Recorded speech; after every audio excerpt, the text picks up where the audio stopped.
Чувашия помнит о своих выдающихся земляках. Ведь с уверенностью можно говорить, что главное богатство нашего края – это его люди, одаренные и целеустремленные. Так, в честь 120-летия со дня рождения первой чувашской киноактрисы Тани Юн на доме по проспекту Ленина, 14 появилась новая мемориальная доска. Именно здесь в период с 1959 по 1977 годы жила первая чувашская кинозвезда. Сегодня мы установили памятную доску Тани Юн.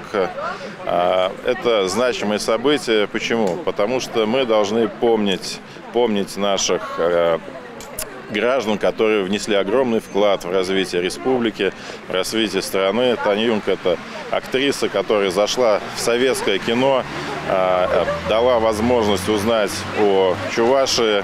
Она снималась во множестве фильмов, которые показывали быт, показывали характер народа. Молодежь, которая будет прогуливаться по проспекту, обратит внимание на эту доску, посмотрит, из интереса зайдет в интернет и прочтет ее историю.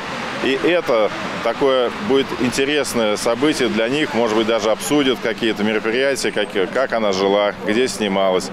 И молодежь узнает, что жила такая Таня Юнг, актриса, посмотрит о том, что она работала со своим великим мужем, работали в театре чувашском драматическом и заинтересуется вообще в принципе культурой и историей. И это, я думаю, будет очень-очень нужный процесс воспитания нашего будущего поколения. Таня Юн являлась исполнительницей почти всех женских ролей в чувашских фильмах, созданных киностудией «Чувашкино». Это разнообразные образы в фильмах «Волжские бунтари», «Сарпеге» и других кинокартинах. Ее даже сравнивали с Любовью Орловой. Татьяна Юн и ее супруг Иоаким Степанович Максимов-Кошкинский были очень яркой творческой парой.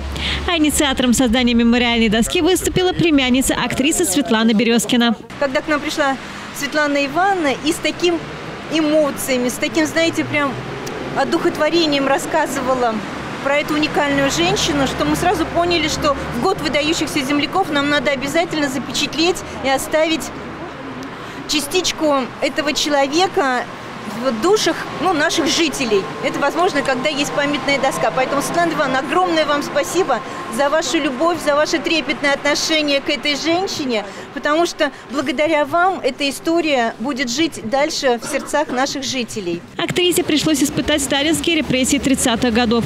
В тюрьме и в исправительно-трудовом лагере вдали от родины она продолжала быть сильной и волевой женщиной. Таня Юн продолжала держать удар и тогда, когда все копии картин были уничтожены, и перед ней закрылись двери театра. Многие отвернулись от нее, как от врага народа. Но она продолжала работать и переводить лучшие образцы русской, советской и зарубежной литературы. Жители республики будут передавать поколениям память о Тане Юн, выдающейся женщине, прославившей Чувашию на весь мир своим талантом.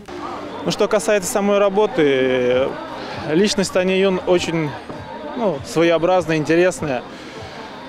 Столько, когда я ее лепил, в ее портрете столько энергии, столько мужества в то же время, столько женственности. Очень обаятельная женщина она сама по себе была.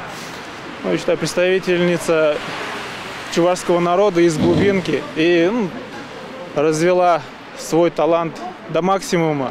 Но и как раз в этот момент судьба сложилась так, что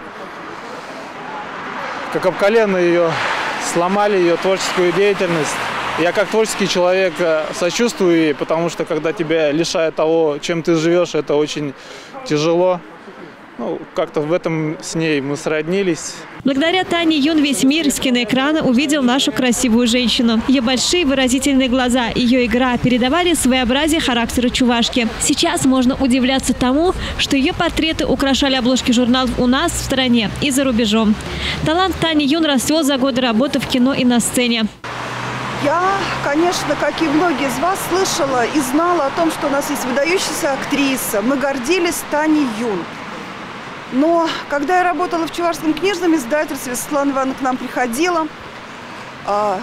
Вот только тогда я прочитала ее воспоминания, ее автобиографию «Иртни кунзем жилзем», «Дни и годы минувшие».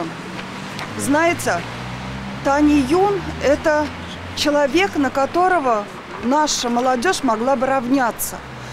Читая эту книгу, я просто поражалась тому, как в далекой чувашской деревне могла родиться и вырасти человек с таким могучим духом, которая смогла пройти через все испытания, которые ей были даны. Ведь она была актрисой, и действительно ее фильмы, они получили мировое признание. Татьяна Максимова-Кошкинская оставила за собой яркий след. И не только как актриса и культурный деятель, а в первую очередь как уникальная, выдающаяся женщина.